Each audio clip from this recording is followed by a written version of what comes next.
Hello and welcome everyone to Experiences in Blogging. My name is Chris Antoni with thetrafficblogger.com. I'm joined today with Keisha Easley from WeBlogBetter.com. Today's topic for Experiences in Blogging is how to keep readers on your site for longer than 3 minutes. I think it's really important. I believe that Google definitely checks the 3-minute mark, and they check not just the 3-minute mark, but how long people actually stay on your website.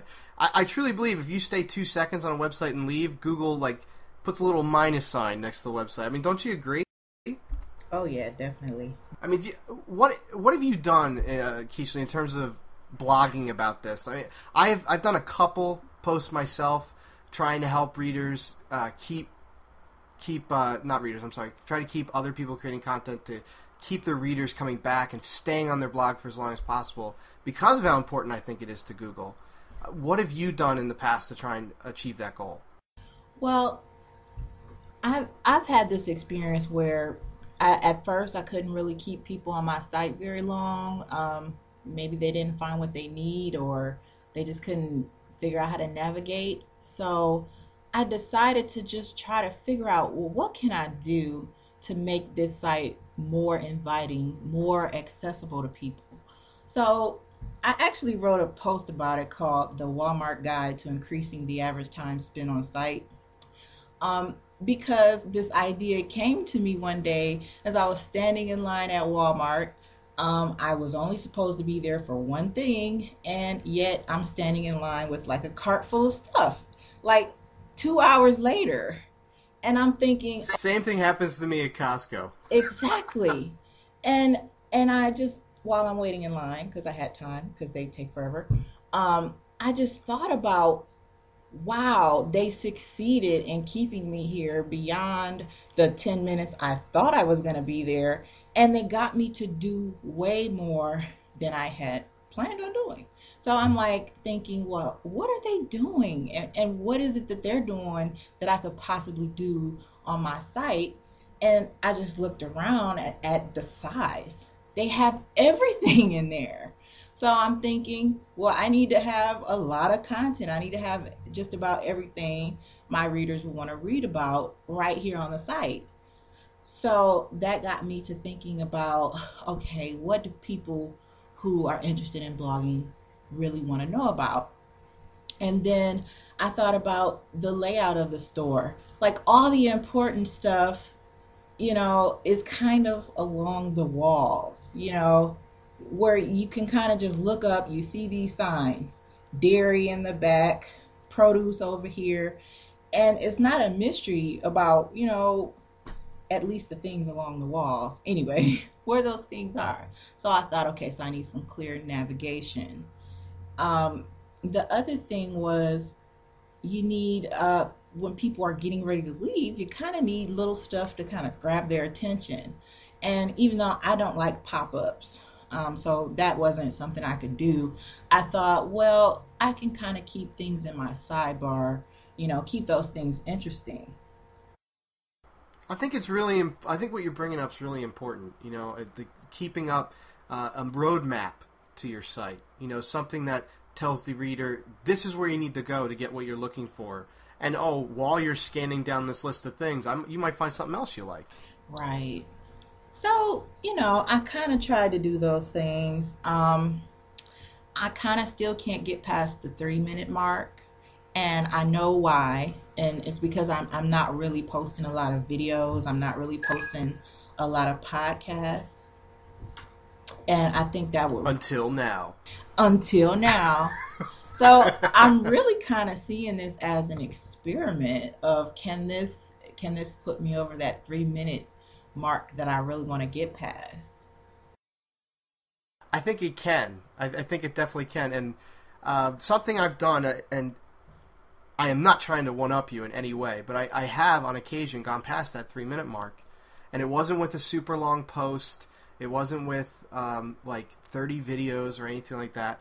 All I did was I wrote lists of other posts I'd written, and I wrote little tiny biographies, outlines of each post. So I had 101 ways to drive traffic to your website, and all I did is I wrote one line under each subject for each of those methods with a link to a post that I had written, and not every line had a link and whatnot, but all those links kept people reading, and they looked at each one. They went, and it opened up in new windows too, so it keeps them on the page. You know what I mean? So they're going through, and it's almost like they're shopping at Walmart. They know where the stuff is that they really want, but they see all this other stuff along the way. I mean, it's kind of like when you go to Best Buy and you go to check out, you found what you want, and they make you walk through that stupid line of crap, and it's all this random videos and stuff. You know what I mean? Like, they're just trying to get you to get one more thing before you leave, or go back and look at something else. But if you want to keep people on your page, you just got to give them something new to look at every line. You know, give them a huge directory of what they can find, but without going off topic. You know, if they're looking for dairy, only show them the 100 different types of milk you have. You know, don't show them every CD key and because otherwise they're going to get annoyed by that, like what Best Buy does. Right. I agree. So crap, we can't have agreements. It's going to make for a boring podcast. Hey. Well, I can't argue about link posts. I think that's something I probably should do a little more. You know what, though? It's not like it's a Herculean effort, though. You know, you have so much content on your website. You could look back and say, hey, do I have 7 posts? And I don't know why 7 seems to be a common number. Do I have 7 posts that are related to the same topic? I'll just write a post that links to each one and shows a very small description of what each one contains. You know, it's almost like scrolling down and look at the prices to pick a box of cereal to buy.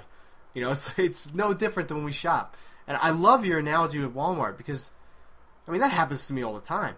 I walk into a store and I buy 10 things. There is a time warp mechanism in Walmart because you can really go in there 1 minute thinking you're going to come right back out, and then before you even know it, you don't even feel the time pass.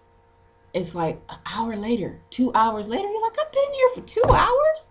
Who does that? And this is like the norm. This is not like, oh, one day I accidentally stayed in Walmart for 2 hours. No, I accidentally stay in Walmart all the time. It's true. It's so true. You see the side caps, and then you see stuff in weird places. They've got this aisle that I'm noticing is like the seasonal aisle.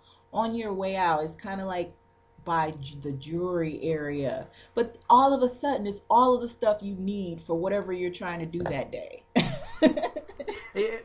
I think it's important, though, the people listening to this need to take this away. They already have all the ammo they need to do something like what Walmart does. If you just look at your site archive, it already is a list of links for your website. And I think a lot of people stick that archive at like the bottom of their website as an afterthought. And it's one of the most important tools you have. I mean, I'll look at my archive personally. It's right there at the top right of my site. And I'll find past articles I've written and say, oh, I should probably talk about that one today. And cross-link my post back to what I've already written. And it's just like getting lost in the aisles of Walmart or Costco or Best Buy.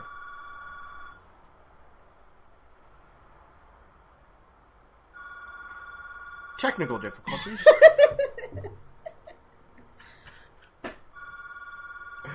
Oh, this is what I get for podcasting at someone else's house. But please pick up.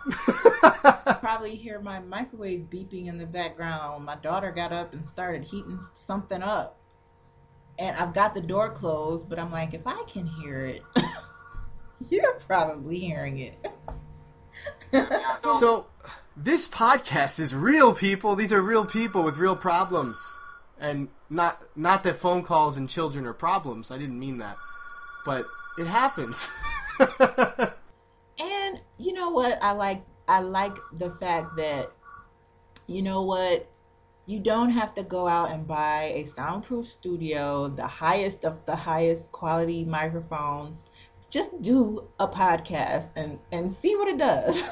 Yeah, that's what we're doing. And to get back on topic, another really easy way to get people to stay on your page a little bit longer, and maybe to get them to stay on the page at all, is to have an image at the top of your post.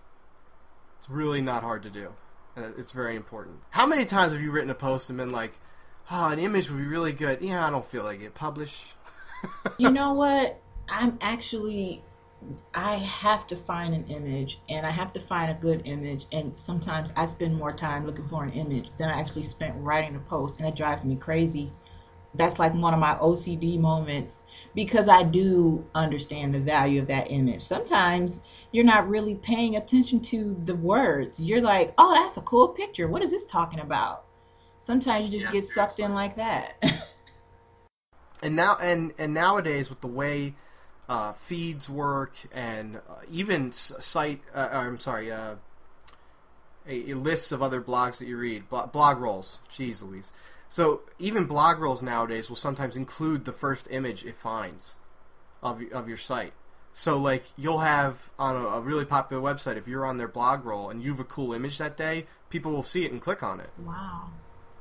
And the same goes for a title. Now I do not spend anywhere near enough time writing my titles. It's a great way to get people to stay on your post longer. Because if you have a title with a great question that comes to their mind, they're going to read your whole article.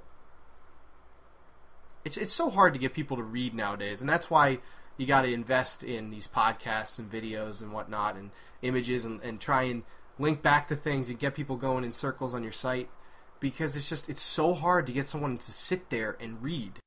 Yeah, it's really crazy because, okay, I love to read. So I forget that there are people who prefer videos. My husband, he will watch hours upon hours of YouTube videos when he wants to know how to do something. Like lately, he's been wanting to do those paracord bracelets. So he watched like all day yesterday, video after video, all these different patterns for doing paracords. And I'm thinking, I would have just found an article with some pictures and I would have just read it. Yeah, 2 minutes on an article. He spent hours watching YouTube videos. Exactly. That just shows you the power of how you can keep people hanging around all day. Really. Well, we don't want to keep our audience hanging around all day. I think they've been really awesome listening to us so far. Guys, girls, I really want to hear your experiences. We really want to know what's going on in your blogging neck of the woods. You know, have you had trouble keeping people? Do you even know how to keep track of how long people have stayed on your site? We probably should have addressed this. I mean, I use Google Analytics. I don't, Keisha, what do you That's use? exactly what I'm using. We will probably have to mention that next time, but definitely let us know if you've struggled with this in the past, if it's even been on your radar, if you've even cared, if now suddenly you care. Please let us know. Well, I just want to say thanks for listening, and good luck and have fun. Alrighty, bye-bye.